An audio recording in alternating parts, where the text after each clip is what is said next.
الحنونات ديما تسقسوني باش نطراسي لي الحوايج تاعي. الوغ اليوم هذا وين ولحقني باسكو خلاص لي وزدت كومونديتو وقلت والله غير ما نبخل على حنوناتي، نتقاسموا معكم وتشوفوا كيفاش يواسي الحواجب. على بالكم بلي توجور نجيب لكم لي بون بلون الحاجه اللي تعجبكم بيان سور، ما عليكم غير تعبزوا هنايا في لو باني اورانج بور لا كوموندي. الوغ الحاجه الاولى اللي يجي فيها هذا لو بانسو، يجي فيها هذا باش يمشط سواء الحواجب ولا واش عارفين هو مليور الحواجب. انا ديت لا كولور مارون فونسي شعري يعني شعري نوار مي لازم مارون فونسي. شوفوا كيفاش يجوا، كيفاش يجي جهه فيها ان فاتر وحده هكذايا شعره رقيقه وانت دبري راسك واش ديري به.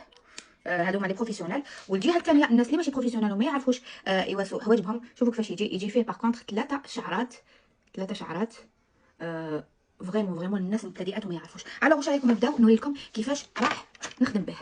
فوالا كيما راكم تشوفوا تبانوني مليح. نبدا الحاجه الاولى منا الكاري هذا الاول من فوق لتحت.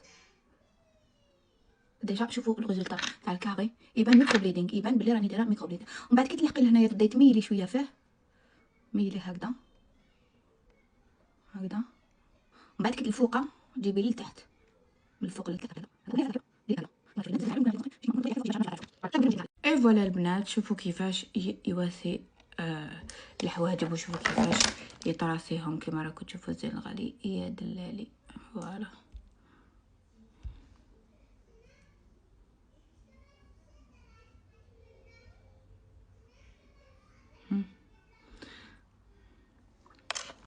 اللي عجبو فريمون هاد الكريون فيه 3 كولور، فيه مارون كلار، فيه مارون هذا اللي ديتو انايا متوسط ميديوم، وفيه نوار.